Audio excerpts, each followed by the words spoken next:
Could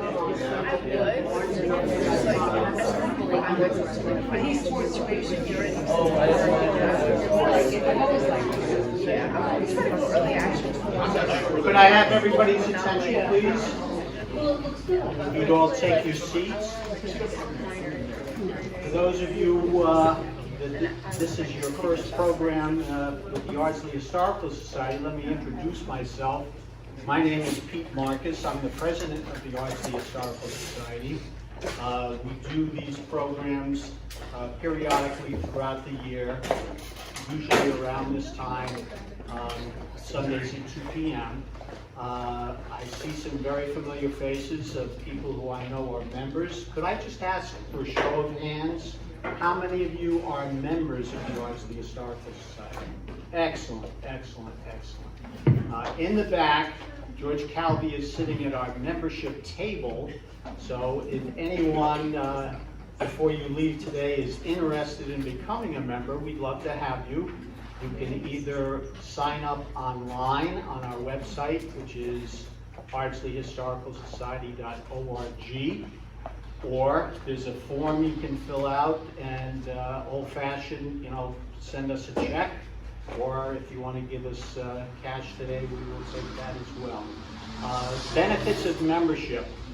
We produce 2 newsletters a year, one in the spring and one in the fall. And we also have a pictorial calendar every year that comes out at the end of December. It's not just pictures, there's usually stories that go along with it. And I think you'll enjoy all of those. In addition to that, we have a members-only section on our website. And once you become a member, we send you the password, which changes periodically, so you can access that content. And we have a lot of information on our website. We have videos of past programs, and we have a lot of articles. Also, you get access to all of our past newsletters. Our organization has been in existence for over 40 years now. We started in 1982. Arlene Weston was our first president. She was the one that created the Historical Society. Basically, the purpose of the Historical Society is to capture artifacts about Ardsley history, safeguard them, and make them available to the public. We've spent time at Concord Road every year for the past 6 or 7 years doing a program for the 2nd grade about Ardsley, how Ardsley got its name, how it changed from a farming community to a residential community, and it gives the students an appreciation for how the village changed over time. Last year, the middle school social studies department, under the tutelage of 2 gentlemen that are with us here today, Andrew Nappy and Sean Grady, started a local history club. And for their first big project, they came to our archives, which are on the 2nd floor of the Ardsley Public Library, and got an introduction to some of the artifacts that are in our collection. They selected ones that they thought were the most meaningful to them and put them on display in the lobby of the middle school building. And they wrote little captions for each of them. And that actually traveled up to the high school around December and was up there for a time. So we're excited about the 2nd year of the local history club, which was starting up probably later this week. And we're excited to get those students involved in Ardsley's history. Today, you are fortunate to have someone who's a local celebrity. 2 years ago, Mary Calvi was here at the Firehouse in Ardsley, and she did a program on her first historical novel about George Washington and his first love. It was Dear George, Dear Mary. And it was extremely well received, critically acclaimed, and we are fortunate to have her back today. to talk about her second novel, which is about Teddy Roosevelt. The title is A Poem Could Live and Breathe, a novel of Teddy Roosevelt's first love. And I think you will be very, very well entertained by Mary's presentation. And at the end, there's a table in the back, and she will be signing books for those of you that are interested in purchasing them. So without further ado, I'd like a warm Ardsley welcome to Mary Calvi.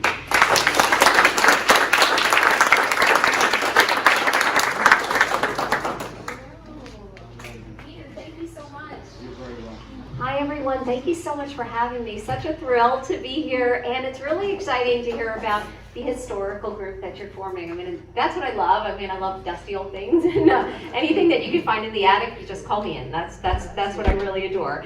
I love being here too because of the Teddy Roosevelt connection to this area in Dobbs Ferry. Really transformational years in 1872 when he spent so much time at what is now the Master's School, as you all know. And I mean, he would go into the pond there and like pick out frogs and all kinds of things, and it was really enjoying his time and this world. So special for me. I would love to tell you what I found, and what I did do is I brought a lot of the documents. These are exact replicas of original documents that I had the chance to see of Theodore Roosevelt. But let me take you through, but feel free to ask me any question that you might have, even like what time do I get up in the morning, you know, all of that is fine. Anything you want to ask, I'm here to answer. Having a chance to study somebody as well known as Teddy Roosevelt was really exciting to me. And you all know our Teddy Roosevelt, 26th president here. But many people don't know the Teddy Roosevelt right here. This is Teddy Roosevelt at 19 years of age. I mean, I love the mutton chops and all of that. And he was always dressed to the nines. And here he is with his classmates from Harvard. And this would have been in 1879. And so here we're learning about a Teddy Roosevelt who, 7 years after his time at Dobbs Ferry, is the man he turned into. It was really exciting to be able to really explore him at a young age, because I knew a lot about Teddy Roosevelt as the president, but I didn't really know about him as a very young man. So this was quite a thrill for me. And so the one thing I went to as I was starting the research was I went to his diaries. Theodore Roosevelt was a very big writer and wrote in a diary every day and wrote everything that was happening in his life. And in 1880, Theodore Roosevelt was so happy. And he writes, "I doubt if any man was ever more happy than I am. I always enjoyed myself, but I have never been so happy." And the reason why I bring these up, I mean, he goes on to say, "It could never be happier," and he's just having such a thrilling time. What was really interesting is that at this time, he had met the love of his life, and he was happy. However, when you go back to biographies about Teddy Roosevelt and his first love, Alice, they talk very differently about what Teddy was going through at that time. And amazingly, history has not been kind to Teddy Roosevelt's first love, Alice. In fact, they have said things like, biographers who are very well known, things like, Alice Hathaway Lee, she was bland, she was unsophisticated, she was incapable of spiritual growth, and even go on to say that if Alice had stayed in Teddy Roosevelt's life, he would have committed suicide from sheer boredom. The actual words. Now, here I am reading what the biographers have written about her and seeing our Teddy Roosevelt, who was happier than anything. I mean, he was having a grand time with his girl. So I said to myself, one of the things the biographers said was that love letters between Teddy and his first love, Alice, had been destroyed. Too bad none exist. Only a few have made it through history. The pictures of Alice and Teddy have all been ripped out of their frames. They've all are all gone. Too bad. But in fact, when I was reading the diary entries and seeing how thrilled he was and how happy he was with her, I thought, would a man so in love destroy all of the evidence, the love letters, the pictures? I thought not. And thankfully, my hunch was correct. So when I went digging, I was very, very fortunate to find these letters. And I had to take a lot of time transcribing them and looking very closely at them because they all basically look like this. This was one of them that I really adored. This is written by Alice, and she writes, "My dearest Teddykins." There were these beautiful notes back and forth to each other. There is one from Alice. This one is from Teddy, and he has the most beautiful words, very passionate, very loving. That's my dog Lola, in case anybody was wondering, who was really anxious for me to move along and take her outside or something, give her a snack. But this is one of the letters up close, and I really love this letter. In fact, in the book, it's in the end papers. You can actually see it. The publisher was kind enough to be able to get the rights to that, so you can actually see that for yourself. But I just want to show you something that he writes. He writes, "I worship you so that it seems almost desecration to touch you. And yet when I'm with you, I can hardly let you a moment out of my arms, my purest queen." I mean, he was a romantic. He was really in love. And truthfully, as I was going through the letters, I felt like I was intruding. So here I was there with the originals, feeling like, wow, I felt like I was with a treasure, you know. This is one of the pictures of Alice, and I really love this picture for a number of reasons. First, we have Alice. She's there in the white, holding a tennis racket. Alice was an athletic woman in the Gilded Age, which was really kind of surprising. And she was a quasi-feminist who was doing things differently than other women were doing. This is them with a group of friends, and I bet you can see where Teddy Roosevelt is. Yeah. He's the one staring adoringly at Alice. So I really love this picture for so many reasons, but especially the way Teddy is looking at her. In fact, the pictures with the two of them, Teddy is always staring adoringly at Alice. This letter was one of the ones I really loved. It's from 1880, and it's a very passionate letter written about being with her and what the experience was with her. But he goes on to say that he's looking forward to spending 2 weeks with her at Oyster Bay, and then you shall do just as you please in everything. And he underlines everything. This is before they were married, so I really adored reading this other part where he says, "My own true love, you have made my happiness almost too great, and I feel I could do so little for you in return." So this is the man we're seeing at 19 and 20 and 21 years old. And again, this is our letters. These are our letters from Alice. Now, interestingly, letters from women written in the 1800s very rarely exist still. Many of them have not been preserved, have not survived. So to be able to have letters from her, many letters, in fact, was pretty surprising. And so she is truly in love with him, and not only are they talking about lovey things, you know, they're also talking about politics, they're talking about poetry, and so their relationship was very deep and very loving, and almost, I think, if you were to describe soulmates, I think you would find Teddy Roosevelt and Alice. And so this was quite fun to be able to go back and forth. I wanted to tell you why these letters, I believe, have not been published before, and this is the first time many of them have been published.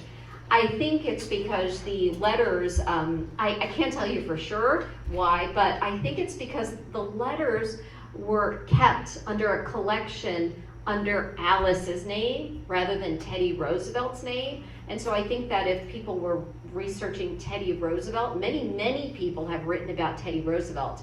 But if, you know, if a biographer had said, you know, very well-known biographers had said, you know, the letters have been destroyed, the pictures were gone, I doubt future researchers would think, oh, well, maybe they do exist. I think the only reason why I kind of had that idea was because when I wrote the first book, when I did research on the first book on George Washington and his first love, who was not Martha, but a woman named Mary, who became a traitor in the American Revolution. And that was very deep and intense for me to research. But what I realize is that sometimes you can't really trust what's written. You have to really look for the original primary documents. And so I didn't quite want to, I said, well, let me see if anything exists. And surprisingly, when I looked under Alice Hathaway Lee's collection, they were there. The letters, the pictures, everything. And it really opened up for me and for others a new area of research about Teddy Roosevelt. So here we have Alice, again, the Gilded Age. So it was really wonderful to explore this time in our history and just to see how much life was happening around that time. And she's right there in the center. She's gorgeous and beautiful, but not just on the outside, really gorgeous on the inside too, when you read her letters, but also see what she was about. This was a time in history that, women were really not having such a great time in getting the rights that maybe some of them wanted. And Alice was one of those people who sort of trying to push things a little bit further. At that time when Theodore Roosevelt was going to Harvard, which was actually kind of surprising because not many New Yorkers were accepted into Harvard, but he was brilliant. I mean, like photographic memory and really a genius. So he had the opportunity to go, but women were not allowed to go to Harvard at that time. However, in that year that the two of them were starting to date each other, that was changing just slightly. But women who wanted to go to Harvard were not only trying to convince the guys, they were also trying to convince the women. There were many women out there who didn't want these ladies to be going to college either. They thought, it would tax their brains, and what are you thinking about when we have it good just the way we are? So it was really exciting to be able to take a look at that part of it. This is one of the photos that I really love because we have Teddy Roosevelt and Alice, and in his diary, you hear about Teddy trying to get a picture with Alice, and so he finally gets her to the photography studio to take what was called a tintype at that time. And so these are really glorious pictures of Teddy and Alice at a very young age. And I love the third wheel in this picture too. That was her cousin Rose, who she took everywhere with her. And if you read the book, Rose is carrying a little purse there, and I write quite a bit about the purse in case anybody is reading the book or will read the book. But I use this really, all of these documents are basically the basis of the novel. Everything from exactly where they were. I mean, I knew even when they were sleigh riding together. I knew the weather, I knew the hill, I knew everything, and that was based on Teddy's writing. He wrote every single date they were on. So that was really nice for someone who's writing the story to be able to have all of that information. So who would think all of this existed? But it did. This is one of the things I really thought was amazing, and I know it was long, and I have actually the replica of it for you to take a look at. But as I was doing research about Theodore Roosevelt at Harvard, the biographers all talked about this thesis that Theodore wrote about women's rights, and they kept quoting one or two lines from this thesis. Now, all of you know the thesis is some paper, that you hand to a professor, and I thought, well, I don't want just 2 or 3 lines from this thesis. This is major. I need the whole thesis. I didn't care how many pages it was. And so I looked and I researched, and the folks at Harvard were very kind that after quite a long time, I mean, I'm thinking maybe a year and a half of searching, they came back to me and said, well, you're not going to find the thesis. We believe that what these biographers are referring to, these 2 or 3 lines, was not a thesis at all. It was actually a speech that Theodore Roosevelt delivered at commencement in 1880 at Harvard. And I thought, well, that's fascinating. He delivered a speech in regard to women's rights at Harvard in 1880, the same year that these women were trying to get in to Harvard. And when you read the speech, it's very progressive and really, I think, helped in the movement to get women to go to Harvard. I mean, here, there are things he's saying. I transcribed, it was only 8 pages, it was not a thesis, clearly, and there's so many spelling errors in it that it was clearly not handed to a professor. So he even spells marriage wrong. So, he's probably just writing out a speech and delivering it. So it was surprising to me that biographers didn't catch that, to say, well, he spells marriage wrong. He's not going to hand that in to a professor. But anyhow, here we are. So one of the things he says is, I do not think the woman should assume the man's name upon marriage, he's talking about. He talks about property rights for women. He talks about women should go to law school if they want. Women should be the lawyers for other women, just so that women can, collaborate with them. And so it was really interesting. He says I would have the word obey used no more by the wife than by the husband. So I just thought, wow, this is something else. And I think what's nice about being able to bring this out of the archives is that Theodore Roosevelt researchers will now really pay more attention to this document. And so if anybody would like to see it, I also have it back there for you. So seeing all of the originals was extraordinary. I felt so close, because you can actually see their handwriting. And even, there's one by Alice when she was not well, and it's written and in pencil, and it's with jagged lines, and you really feel for what she's going through at the time. Yes? Can I say? Oh, sure. I'm just wondering, where would this liberal attitude have come from at a time when women really didn't have many rights? I mean, it was only, I think, in the late 1840s that Susan B. Anthony was saying that women should have the right to vote and should not have the right to property. They didn't even have the right to own property. So where did this come from for Teddy Roosevelt? And who owns all this stuff now? Sure. Those are great questions and really important questions. So where did this attitude for Teddy Roosevelt come from? So I went through Teddy's writings, everything I could find on Teddy Roosevelt from before this moment to see who influenced him. What was the change? I mean, why was he thinking this way? When you go to his early writings, you find nothing like this at all. And so I'm going to just go back just to take a look at it. My feeling after going through everything I went through is that his time with Alice moved him into a position where he was comfortable speaking in this way. Alice was there at commencement listening to these words. Alice was a quasi-feminist who did not think as other women did at that time. And also when he was at Harvard, this actual fight by women speaking out in regard to education and other rights was happening all around him. And I think that having this close relationship with Alice, where they were kind of intellectually, I believe, at the same level, he was a genius, so I'm maybe pushing that a little bit because she was educated, but not at the level he was.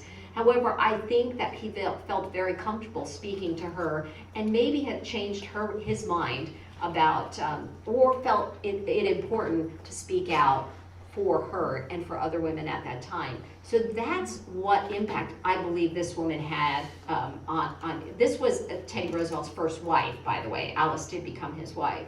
And so I think that had a significant impact on him. And as you read the book, you might see some of the letters, and I wonder what you might think, that if the same way that I did, that the significant impact he had. The letters right now, one second, I'm so sorry. The letters right now are at Harvard University. They were donated by Alice's family, and so they are kept in a collection, well preserved and beautifully handled there. So that's where you have to find them. The thing about it is that they are not digitally archived, so you have to see them in person. So that's the difficulty. So what I did was I have digital replicas. I have replicas of everything, so that now I've been able to supply those to societies and a number of the researchers who were looking for them. That's the only dilemma with these letters, is that you have to see them in person. But yes, that's where they are. Not all of them. I mean, most of them are at Harvard. Others are being held other places. So for example, the diaries at Theodore Roosevelt are Library of Congress. But those you can actually access digitally. So if you ever wanted to take a look through them and see how many times he mentions Alice, which is probably like 100 plus. He talks about her many, many times in his journal. So yes, that's what I think. Yeah. I was wondering if the British women's suffrage movement, wasn't this about this time or before, if that inspired the American one? I think, we're talking 1880 at this point, so there may have been an influence, certainly, and there were, I believe, colleges in England that were for women at that point. There were some around the world, but there were big protests. Women were arrested. Mary Wollstonecraft. I mean, you're talking about, oh yeah, those are great, amazing stories. So I believe she would have been before this time. Yeah, so you're leading up. So in the book, actually, you'll read about two women that had a big influence on getting women into Harvard. One of them, whose name was Abigail Leach, who's actually a character in the book. Abigail Leach was trying to convince people that she could take the same classes as men at Harvard. So they agreed to allow some Harvard professors to come off campus and teach Abigail Leach the same classes that they teach at Harvard to see if she could actually pass them. And she did beautifully. And so she was really the pioneer for an Ivy League education at Harvard for women. She never got a degree, but she actually moved things forward. But then, so in the book itself, you'll actually see be in some of the meetings where this fight is taking place.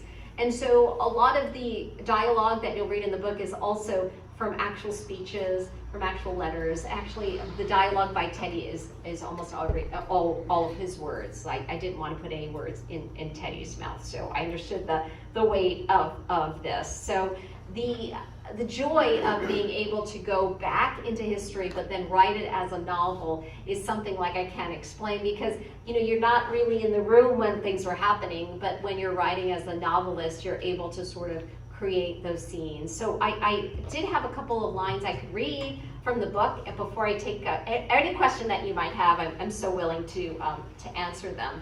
But this is the moment that Theodore first meets Alice. It's based on history that we know when he first saw her and was invited to the estate of Alice's cousin. And so here we go. Intrigued, Theodore gazed at beauty from a distance. She looked fair as a maiden, stepping from the pages of literature. All four seasons collided within this lady of singular loveliness, whose sway shifted gingerly like a falling leaf in autumn, whose gown shone brightly like shimmering flakes of winter snow, whose gait traveled lightly like the morning spring air, and whose aura glowed radiantly as summer rays off still waters. Watching grace from afar and thinking it wondrous, Theodore's heart tipped a beat faster. So I really, I loved being able to sort of get into Theodore's head. In fact, I'm writing from him as well as from her, so each chapter goes from him and then to her. So I'll read you something from Alice, and this is based on a date that they had in the snow, actually. They went on the toboggan together, and that's written in history as well. So I had the opportunity to sort of see the place where they were, and I went back to all of the weather reports from those days to see if I wanted to make sure I had it accurately. So here we go. So they have, this takes you to a point where they have been sleigh riding, and they have a moment together alone in the snow. And oh my goodness, the toboggan has tipped over, and there they are together. Her lips touched his reddened forehead, kissing the mark she had left on him. Breath hitched, his and hers. Intimacy. She knew the word because she had read the definition from that dictionary on her nightstand. A state marked by emotional closeness. But now, living the word, she let herself be lulled. Was this his heartbeat she was feeling even through the heavy coats? She imagined it was, and her beat joined with his. She drew herself up, elbows against his hard chest, and stared at him. She watched his face rise ever so slightly from the bed of snow, his lips nearing hers, and there was nothing she could do but fall. And so I'm reading Alice when she is starting to have such closeness with Theodore, but honestly, she was playing hard to get the whole time. And that was really fun to be able to see a woman who was really not quite interested at first, and for whatever reason, waited quite a long time to accept his first invitation to go on a date with him. In the George Washington book, I was just going to read one little piece of it. This was my first introduction to working with historical documents. And the thing about the George Washington story was that I was stunned every single time. And it was like putting this giant puzzle together, but every piece fit together perfectly. And let me explain why. George Washington, we know as the president, of course, and the general in the American Revolution who was on our side. However, 20 years before, George Washington fought with the British in the French and Indian War, and he was willing to give his life for the Brits. So at that time, George Washington meets the richest woman in colonial America, and her name was Mary Phillips. You know the Phillipses, a number of the properties in Westchester. This one is in Yonkers at Phillips Manor. And he meets Mary, and they court, he's courting her. And interestingly, at the time, I found this document. Now again, she's the richest woman in America, and this document is a list of all of the other men who want to court her. And it's a long list. And when I got this document, I was taken aback. It was like really eye-opening, because when I was going through the list, they were George's British commanders who were actually doing him wrong. They were keeping him away from Mary. They were taking funds away from him. They were putting him in enemy territory. Like, I wasn't sure if they were protecting him or like saying, hey, good luck out there by yourself. But they were like betraying him. They even wrote really nasty articles about George Washington, calling him a gambler, an alcoholic. I mean, all kinds of things that you'd be like, really? And so I really was stunned, because I believe that George's own commanders in the British Army were giving him a really hard time and trying to move in on his girl, again, the richest woman in America at the time. And that's where this betrayal comes up, and this moment in history that has never been talked about before, but I think that really had a big influence on George Washington. Now, you know, George married Martha, not Mary.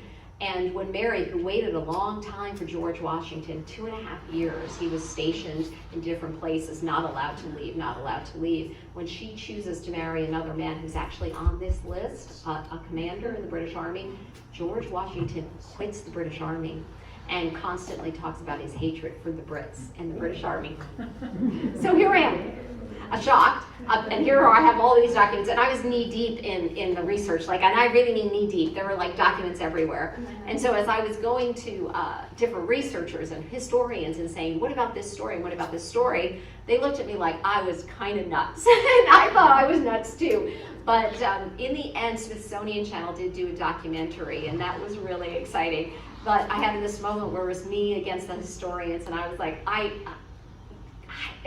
think everybody has to look at this. And so that was really exciting for me to sort of bring out this piece of history that nobody had known. Again, I had mentioned earlier that Mary was named a traitor in the American Revolution. So as I was researching her, I kept thinking, what did you do wrong, Mary? But in the end, I believe she did nothing wrong. I believe she was the one who was wronged. Only 3 women were named traitors in the American Revolution, and they were the only 3 women who owned significant property in the colony of New York, and they were condemned to death. Their property was auctioned to the highest bidder, and they lost everything. And so all of that was quite surprising to me, and I thought, I think her story needs to be told, I think her voice needs to be heard. And I think I felt the same with Alice, especially when I saw what was written about her, bland, unsophisticated, incapable of spiritual or intellectual growth. It was just like, that is not this person. And so to be able to give her a voice was really special for me. Yes?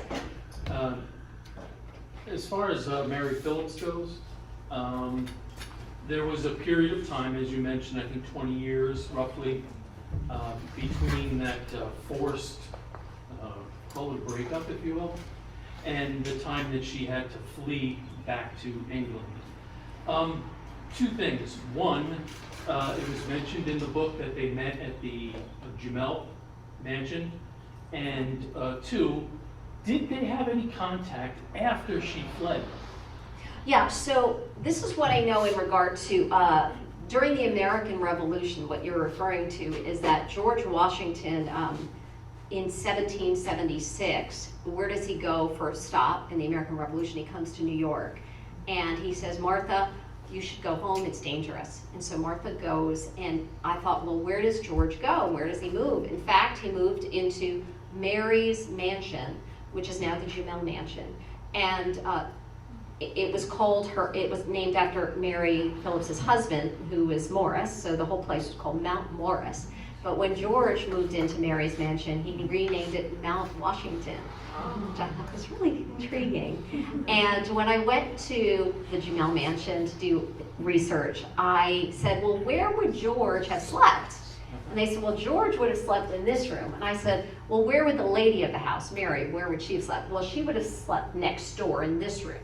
And I said, oh, when I went in, thank goodness there's a wall in between, because that would have really made me nervous. And they said, well, actually, back then there were two doors opening that opened between the two rooms. So nobody was in the room where any of that happened.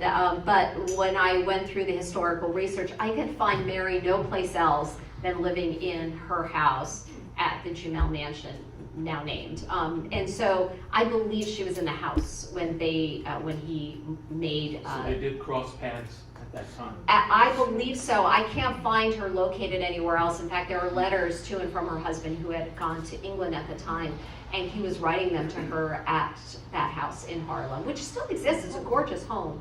Now, when Mary left, I could find no correspondence between the two of them, but understand, finding any correspondence between the two of them was like impossible, because I believe George Washington kept a really close, he knew where all of his letters were, all of his documents were. And interestingly, there's so many pieces, days upon days, that are missing. So even those days where I believe George came up to New York before Mary married Roger, there are these parts of his journal, where he is every single day, except pieces are completely missing. Wait a minute, he's got 10 days where we don't know where he is. Yes. I have to interrupt because I was intrigued by that, because George Washington had been in so many places. Someone at the Dobbs Ferry Historical Society pointed out he had a target on his back. And it really was not in his interest to have accurate papers about his locations anywhere. Great point. So That's a so great that could point. be one of the reasons that you can't find it. Yeah, so the pieces that I was really fascinated by were the pieces that I believe that Mary was with George. So I know from her side that, oh, she's with George. However, wait, George is not, it's not clear whether he's with her, So it's sometimes, when you're doing historical research, so for that first book, when I was researching some of the battle scenes, I went to even the enemy's journals and to see what they were seeing. So one of them was really interesting, where they were looking at George Washington as this fearless commander in one of the early battles, and they described everything, that everybody's shooting at him and what have you, and he's still standing. He was one of the last survivors of the battle. So when you're doing historical research, it's kind of exciting to go from all sides. And so in the George case, sometimes George didn't say where he was, but other people said where George was. So sometimes you can be able to find it out from there. Does anybody have any other questions? Open up to anything you might have. Yes? So how did the title of the book come about? If a poem could live and breathe, as I was writing the book, honestly, I was really emotional when I was writing the book, because, I know what happens to their relationship, and I don't want to give it away, but their closeness was, I felt, like poetry. There was nothing else I could describe it as. Maybe a Greek tragedy in some ways, but poetry. And for him, in all of his writings, he sounded like a poet every time he wrote about her. And so there's a line in the book, and it says, from his point of view, if a poem could live and breathe, Alice Hathaway Lee would be its title. That's what I created, but I really felt that's how he thought about her. That's how deep his love was. I mean, it was just pure poetry, the relationship. And so that's where it came from. Yes?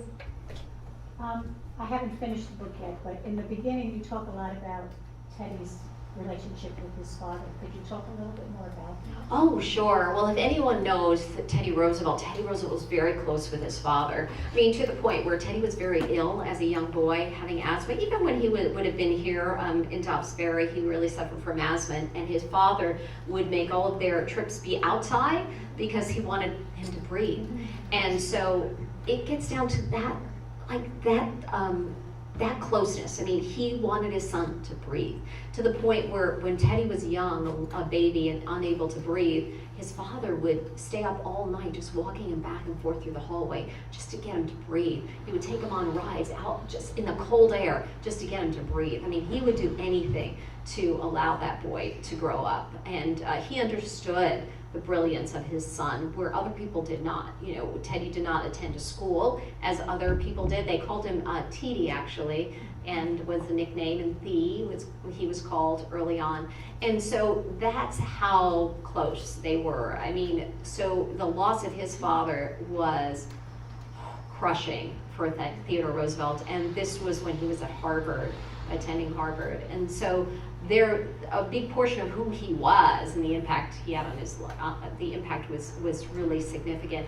Actually, one of the things that was interesting, that when Theodore Roosevelt was here in Dobbs Ferry, was the first time he realized he couldn't see. I mean, he had such trouble with his vision, so he had a hard time seeing. And so it was here when he was trying to read words in a distance on a sign in Dobbs Ferry that he realized something was really wrong, because his friends could read everything very clearly. And it was then that his father decided, right here in Dobbs Ferry, to get him some glasses. And it really opened up a whole new world for him. You know, he was very, he was a big birder. I don't know if you know, obviously everyone knows he was a naturalist in many ways, but also a hunter. So it was kind of an interesting combination there. But he was a birder, but he puts those glasses on and it opened up a whole new world for him, and it really gave him an opportunity to see kind of the trees in a different way, and especially being in Dobbs Ferry, to be able to see the Hudson River and all of that was quite something, and it was really interesting to read about that. But yes, his father had such an influence on his life, and when his father died, I think Theodore felt very strongly that he had to do something very, very significant to carry on his name. His father was one of the founders of the Museum of the American Museum of Natural History, and so he needed to step up to make sure that the Roosevelt name continued on, and possibly had a big influence on him then deciding to go into politics and run for office. The thing about Theodore Roosevelt, on a bit of another track, is that Theodore Roosevelt went into Harvard wanting to be a scientist, an observer of nature, but he left there wanting to go into politics. And so when you were mentioning what changed and why he became the person he became in regard to women's rights, I think Alice may have had a very significant impact on him also wanting to go into politics, and there are parts of the book too that you read about that through their letters. So just in addition to that, yes. I have far less understanding of TR than your previous subject, but I know that, or I'm pretty sure that TR was hiking here in New York at the source of the Hudson River when McKinley, I believe it was assassinated, and he was called upon to take his place, quick oath of office type thing.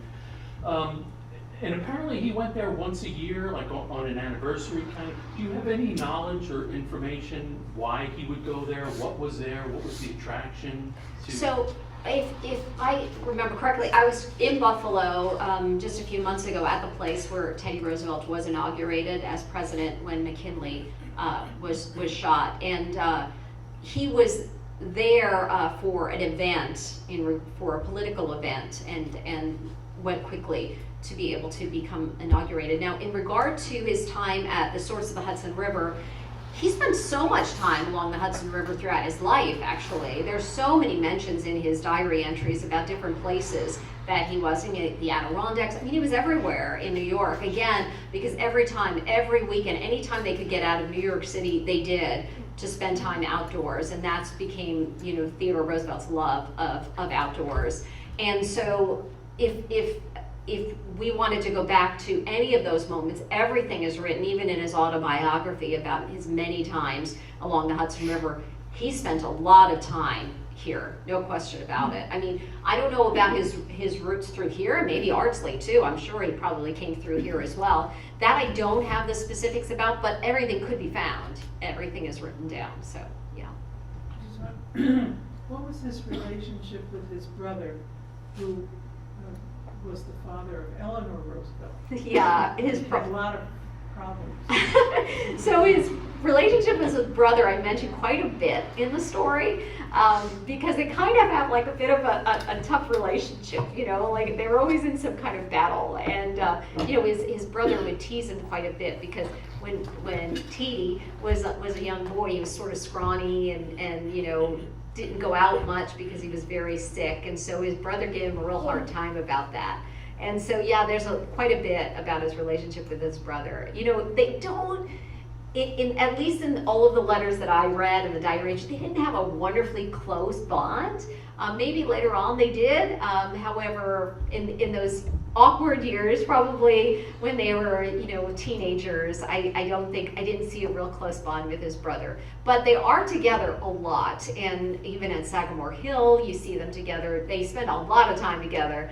But I don't quite see the closeness that I would imagine that I would see between two brothers. He was very close with his sister and very close with his mom. They seem to sort of went on way two different paths. Yeah, if you'll read about it in the book, but he mentions his brother quite a bit, and most of it is about his brother kind of teasing him for one reason or another. Didn't think much of his collections. He would collect animals, and he was actually a taxidermist, Teddy Roosevelt, at a young age. So I think that everybody sort of looked at him with like kind of a strange look.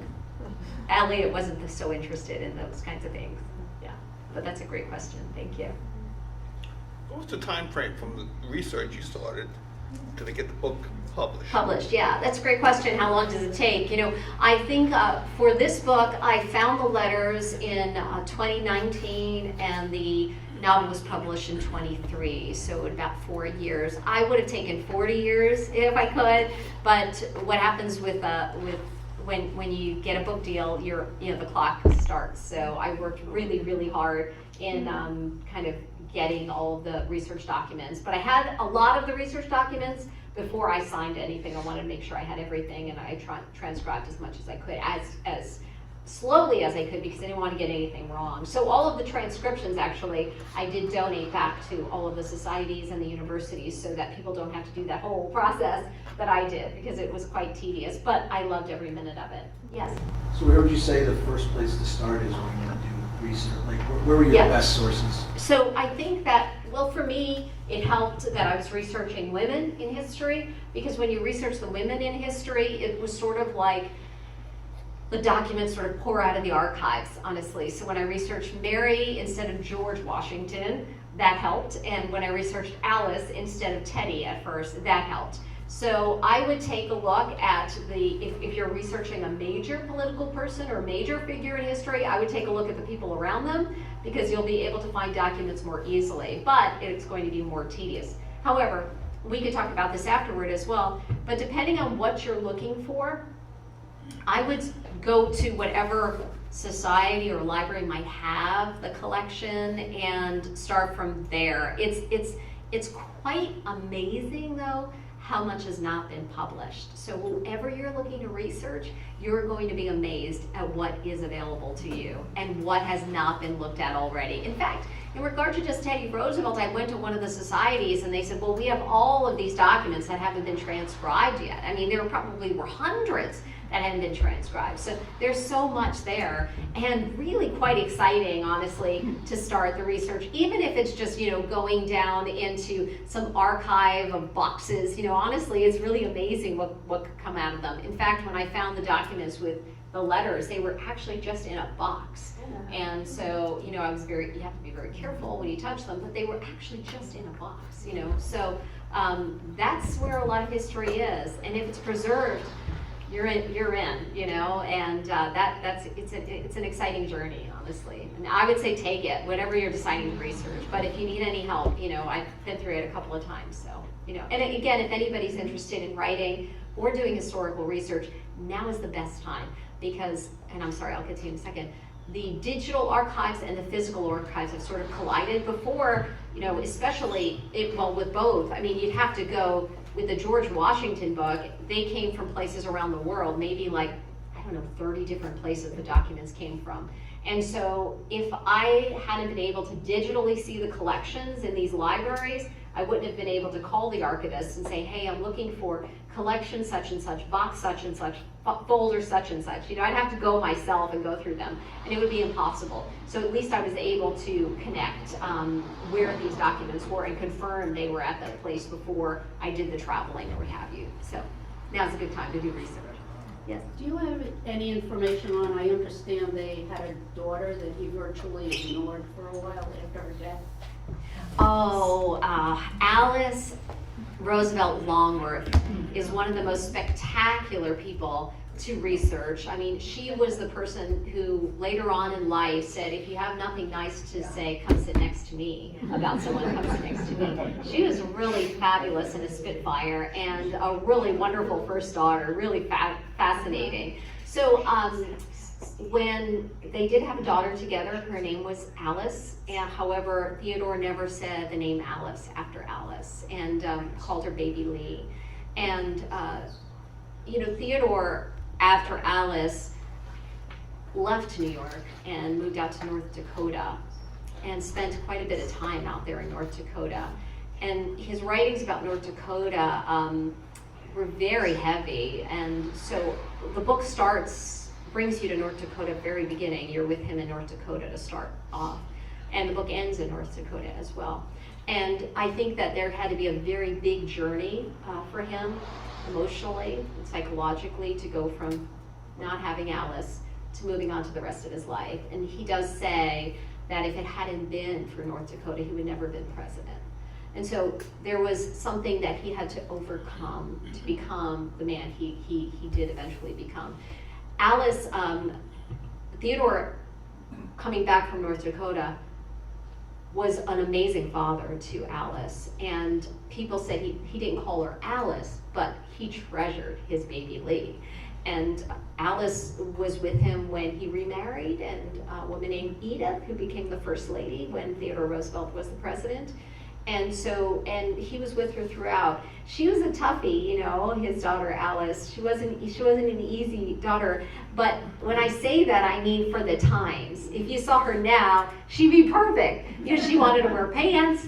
She wanted to get into the meetings with the guys. I mean, she wanted to do things women do now very easily. So I loved looking at her and researching her, and a lot of her mother's character I took from the daughter. And so there's so much wonderful, there's so many wonderful stories about Alice Roosevelt Longworth and her time in the White House. She wrote a wonderful autobiography that I read and spent a lot of time with. So it's a great question. Yes? A two-part question here. Did you say that your first research project led to your second one? Yeah, for sure. So when the first book came out, it was wonderful, and it was a very exciting journey for me. Smithsonian Channel that we recorded, and the publisher had said, we'd really like to work with you on a second book. And the story I wanted to tell was Teddy and Alice, because Teddy had been an assemblyman, and my husband was an assemblyman for a long time, and I had always known the story of how Teddy rushed out of Albany to go see his Alice, and I knew these anecdotal stories, and I thought I'd love to be able to really focus on that. He's such a significant character in our history and figure in our history, so I knew immediately I wanted to focus on Teddy and Alice, and when I was able to find the love letters that nobody had published, I thought, well, I really want to do this, and they were really excited about it as well, the publishers. I worked with St. Martin's Press, and they were in from the beginning, and that's why it ended up becoming the second novel. Yeah, and I did adore doing the research, but I thought I'm not going to do a second book unless I could find something that nobody else had found, like sort of exclusive information, because that's kind of the thrill for me, is to be able to share a story that nobody had heard before. So that's why I was in from the beginning. Well, that's the second half of my question. Yeah. The common thread was presidential first love between the two. Are you planning on doing a series? Because there was a lot of presidents. So it has been asked about whether I'm working on another one and what I'm going to do. I did start doing some research on Abe Lincoln and his first love, a woman named Anne. This was Abe at 16 years old, and an incredible story. And also the story of John Adams and Abigail Adams. Their letters all exist. Thousands of letters exist between the two of them. That story is really quite incredible, and Abigail has a great story to tell. She witnessed the Battle of Bunker Hill holding her little son John's hand and watched the whole town burn down, and John Quincy ended up becoming president. So there are a lot of great stories to be told, and especially to be able to find materials is something quite extraordinary. So I would love to work on something else, and I did start doing some of the research. However, I couldn't give you a timetable because It's very time consuming, and it's a very large, when I tell you, I was like every day in it, every day, for years, working on these. I'm not kidding, it's quite a bit of work, but exciting work. And so I would love to be able to continue and work You on need it. an assistant. Yes, an assistant would be good. So but any question you have, please feel free. I just want to thank Hudson Valley Books for Humanity for being here from Ossining. They've been really wonderful, and we've worked together a few times, so I really, really appreciate you being here. Thank you very much. So all of the support if you purchase a book, we'll go to the independent bookstore called Books for Humanity. Really important to get to your independent bookstores. I know it's so easy to go online and order now, but if you can get out there, it's really special to have independent bookstores, because that's when you walk into a bookstore, there's quite nothing like it. So thank you again for being here. The other thing too is, and I don't want to keep you here until tomorrow, but I will, is that I have all of the documents, and if you feel like taking a look at them, please feel free. There's also some bookmarks for you and some pens, because I would love for you guys to consider writing a letter maybe. I know everybody so relies on making a phone call or a text nowadays, but being able to be with these letters said to me, oh boy, what stories are we going to tell 100 years from now? No one's going to have access to text. So if anything, I would say, please write a note to somebody that you care about, because I think it was really special for me to be with all of their materials. It was quite extraordinary. So thank you very much for having me here.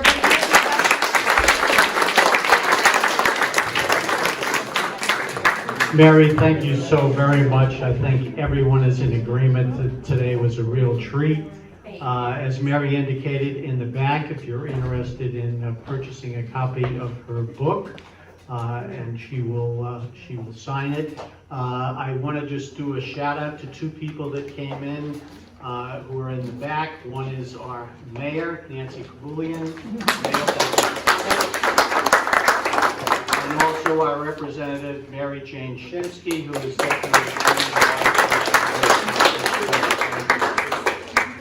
we do have some refreshments in the back as well. We have bottles of water, we also have lemonade, and we have cookies from School Leonard's. So help yourself.